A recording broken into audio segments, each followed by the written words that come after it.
Mas, cara, eu queria falar um pouco sobre teus livros. E, bom, tem o... Como é? Teve um que virou filme, dirigido pelo Jaime Monjardim. Exatamente. O Vendedor de Sonhos. Vendedor de Sonhos, O Vendedor de Sonhos. Agora vamos ter, provavelmente, o Vendedor de Sonhos 2. A galeria está fechando 3 contratos. A Sony já fechou o contrato com o livro Felicidade Roubada, que é um romance psiquiátrico que fala sobre a síndrome do pânico. E nós estamos estudando com a Netflix outros projetos como o Futuro da Humanidade. O Futuro da Humanidade é muito interessante porque tem muito a ver com a minha história. Os alunos entram na faculdade de medicina, primeira aula de anatomia, 16 corpos nus vão ser dissecados. O professor doutor vai dar uma aula sobre como abrir a pele, dissecar veias, artérias. O aluno levanta as mãos. Marco Polo. O professor diz que só responde no final do expediente. Essa é a pedagogia dele. Mas o aluno fica inconformado, levanta as mãos. E o professor abre a exceção. Tá bom, garoto, vai. E o aluno pergunta, professor, qual o nome das pessoas que nós vamos dissecar? O professor leva um susto, porque nunca foi questionado desse jeito. Professor, doutor de Harvard, ele diz, essas pessoas não têm nome. Não têm nome, são mendigos, psicóticos, achados por aí, que ninguém reclamou o corpo. Mas, professor, como é que nós vamos abrir, dissecar artérias, veias e nervos, sem conhecer as lágrimas que eles choraram, os sonhos e os pesadelos que tiveram?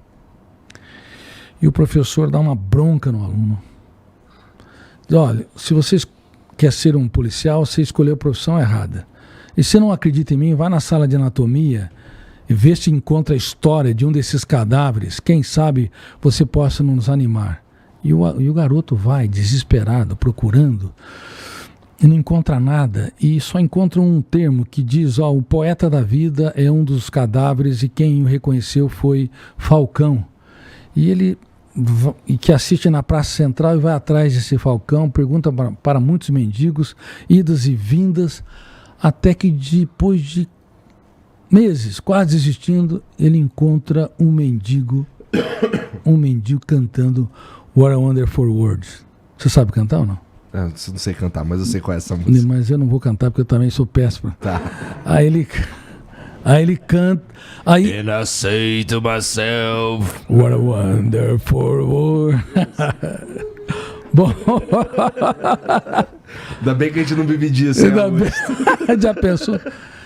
Só para encerrar, de repente ele pensa, bom, ele tem que ser Falcão e é muito difícil conquistá-lo, até que depois de muito tempo ele consegue penetrar em camadas mais profundas de Falcão e ele convida Falcão para ir na escola. Ele conta que ele sofreu bullying, foi zombado e Falcão diz, não, eu não vou, mas você tem de ir, Falcão, por favor. Bom, se tornam amigos. Ele vai então na sala de anatomia, choque geral, o professor entra em estado de pânico, vai agredir, vai expulsar o aluno.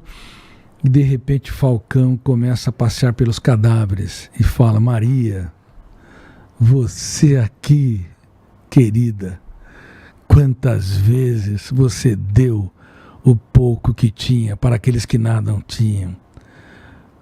Mais um pouco, general, você aqui, nos seus surtos, você se achava imbatível, mas a morte não perdoa grandes e pequenos. Somos eternos meninos que andam no traçado do tempo. Aí ele se dobra diante de um cadáver e começa a chorar. Vocês não são dignos de dissecar esse cadáver. Ele era um cientista, um ser humano incrível, que num acidente de carro perdeu os seus filhos e passou por vários psiquiatras. Mas vocês, os psiquiatras, têm moléculas que ajudam a tratar a depressão, mas não o sentimento de culpa. E ele saiu pelo mundo sem endereço, procurando por si mesmo. E eles se encontraram numa praça e os dois choraram, sem se conhecer. Usaram a linguagem mais universal, a linguagem das lágrimas. E quando ele fala sobre isso, o professor se aproxima e olha para uma foto, olha para o cadáver, olha para a foto que está na parede, para o cadáver, e percebe que aquela foto representava aquele cadáver, que o seu professor, o seu mentor estava ali, que era o fundador daquela faculdade de medicina. Esse vai virar filme? Esse vai virar filme. E esse daí mexeu com as raízes do meu ser, porque fala sobre o futuro da humanidade, onde nós estamos tornando, como aqueles cadáveres na sala de anatomia, um número de cartão de crédito, justamente a sua crítica da sociedade superficial, um número de passaporte, um número de identidade, mas não seres humanos únicos e irrepetíveis. E se a nossa espécie não começar a perceber que cada ser humano é uma estrela viva no teatro da existência, de fato irrepetível, insubstituível. Podemos ser substituíveis como profissionais se não nos atualizarmos, mas como seres humanos, não há dois iguais, assim como não há 2 grãos de areia que ocupam o mesmo espaço ao mesmo tempo. Profundo.